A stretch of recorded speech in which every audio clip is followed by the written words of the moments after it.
Hello guys, today I'm going to talk about how to, in vLLM, first how to compile its developer environment from scratch. Second, using its pre-compiled mode. First, let's distinguish them. So then let's rent a card first. I usually use the pre-compiled environment in one scenario because this is also a method promoted by vLLM officially, which can quickly compile the developer environment and then can solve our bugs or contribute models and so on. So I personally suggest that on the RunPod platform, using this card can actually satisfy some of your bug fixing work, or even some, you can easily perform some PyTest tests while you're looking at its source code. This card is definitely enough, and it's actually the most affordable card here. So we can simply start with this pre-compiled mode. Generally, it's recommended to choose this PyTorch 2.8.0, then pick a card and choose this mode, because in this mode, you're the only one using this card for now, and no one else can take it. If you use this mode, then it really will not work very well, and it could affect your work because other people might also be using this card. So we, of course, depending on your personal needs, you can increase some of your storage here. So we can choose 60, okay. Next, we simply click on this deploy button right here. This A4000 card, to some extent, is, we'll first use its pre-compiled environment to get it running, but that compiling from scratch, because it takes a long time, it might take several hours, so we won't show the full process, but I'll paste the commands. I'll also perform the operation once. So we mainly look at this pre-compiled mode. It should take about 10 minutes or so, and then it should show a final result. Okay, so after we finish renting this, what we need to do next is simply open up our Visual Studio Code editor.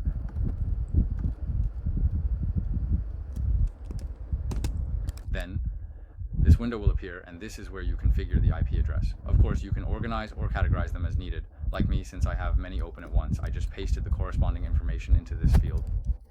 vLLM debug pod.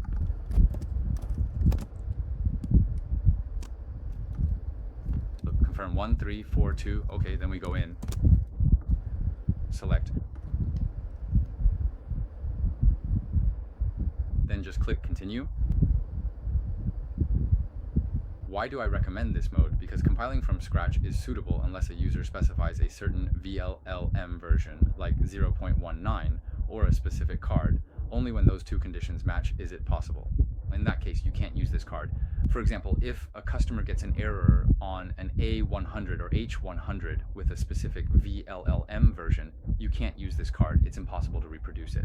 So the mode we're discussing is for fixing common bugs. If the version isn't that specific, maybe 0.18, we prefer to rent a smaller card first to see if we can reproduce it. And then we'll start. Run this command.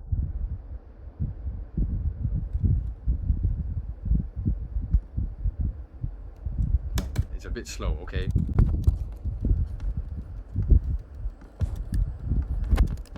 Actually, it's best to set up a directory specifically for your own workspace. Now, before downloading vLLM into your own repository, I suggest you pull the latest code first.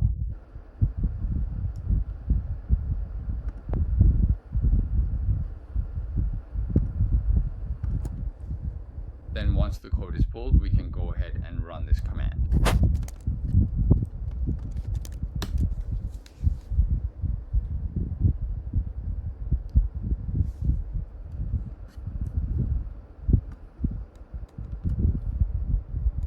It'll be a bit slow, okay? Then we open this part to distinguish your workspace, and then open vLLM. Then click OK. Once we're in, it's what we wanted, like renting a card to reproduce bugs, connecting to the remote GPU. That's the current state. Once it's connected, we can start the pre-compilation. After that, the development environment is all set up.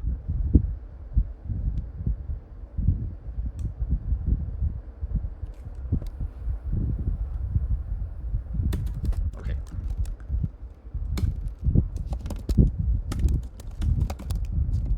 Let's switch directly into vLLM. I'd suggest, since it's Python, it's best to use an isolated environment. Create one for it, like vLLM or DEV. You can name it whatever you want. This is because it installs many dependencies. So we try to use an isolated environment. Run this command every time you enter. Of course, you can use others like UV commands. Then this command is released by vLLM specifically to install the pre-compiled environment. Let's run it. If you're trying to reproduce a bug and you use this developer environment after it's set up, if you can reproduce the bug, it proves that the bug is actually universal. So you can save a lot of time on this because it takes about 10 minutes or so from running the command to finishing the installation. Once the environment is set up, you can use it for debugging, including reproducing the corresponding scripts. Of course, this card is relatively small, so when we reproduce, we try to focus on smaller bugs. For example, it could be a logic error, or maybe you're missing a PyTest script that needs to be added, tasks like that. And the third thing is reading the source code. For instance, after setting up the dev environment, I need to check the source code here and say, add some logs. To check the call chain, this card is actually quite suitable because it's only about 0.1 or 0.17 when per hour, which is anyway very cheap. And now we'll see it's very fast because the installed version is 0.1.dev. It's an image pre-packaged by someone else, so the entire combination of CUDA and Torch is already fixed. Therefore, there definitely won't be any errors, and even flash attention is already installed in here. So we can use this to carry out our preliminary work.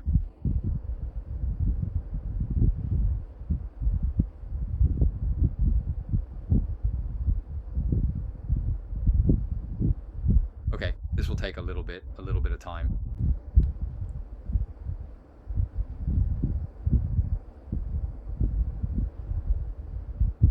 At this point, it has already started compiling, which means it's installing all the dependencies in the PyProject file within vLLM. So we'll just wait here. It'll be successful very soon. The output it's showing here is the corresponding successful, and then build vLLM. When this new line character appears, it means it's successful. Now we can modify things in here to debug and do our own work, like getting familiar with the source code. We can do all that. Then, after it returns to the prompt, let's check the version of vLLM.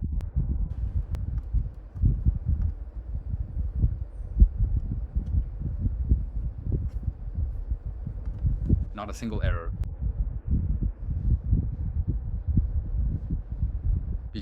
Because environments are actually our biggest headache, setting them up really drains our energy and time. Okay, it's successful, and this was faster than I expected because I haven't used this A4000 in a while, I feel. Okay, it's successful now. The version it built is 0.1 dev, and this is it, the finished build. So this is actually our first method.